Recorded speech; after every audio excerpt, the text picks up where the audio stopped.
Bethlehem పేరు గురించి మాట్లాడే సందర్భంలో దేవుని బిడ్డలో సర్వసమృద్ధి కలిగిన వారే బతకాల.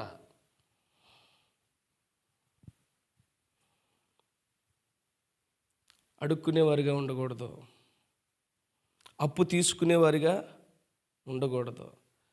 నా మాటల ప్రకారం మీరు చేసిన ఎడల మీరు అప్పిచ్చేవారుగా ఉందురు కానీ అప్పు తీసుకునేవారుగా ఉంటారు. ఈ నా మాటల ప్రకారం మీరు చేసినప్పుడు మిమ్మల్ని తలగా ఉంచుతాను కానీ తోకగా ఉంచును. దేవుని వాగ్దానాలు ఇవి. దేవుని బిడ్డలమైనటువంటి మనము భక్తిలో బాగుంటే మన యొక్క ఆర్థిక పరిస్థితులు కూడా బాగుంటాయి, బ్రహ్మాండంగా ఉంటాయి. దేవునికి స్తోత్రం. చాలా ఆస్తిపరుడు.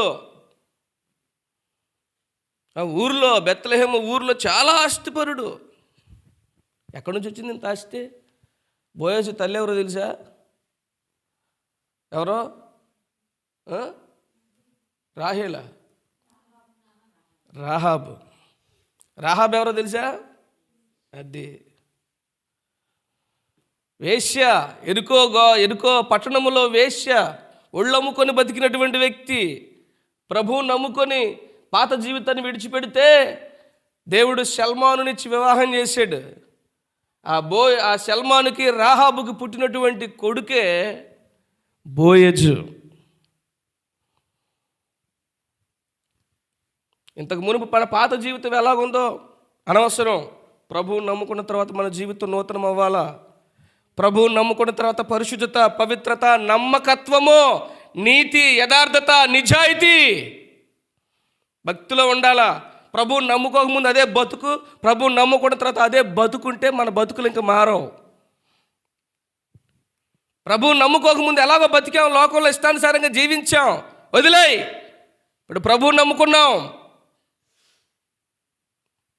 నిజాయితీగా భక్తి చేయాలా, నమ్మకంగా భక్తి చేయాలా, యథార్థమైనటువంటి ప్రవర్తన కలిగి ఉండాలా, విధేయత, వినయము కలిగి ఉండాలా. మనం నమ్మకంగా భక్తి చేసినప్పుడు నమ్మకమైన వానికి దీవెనలు మెండుగా కలుగును అని ప్రభువు చెప్పినటువంటి వాగ్దానం మన జీవితంలో నెరవేరుతుంది.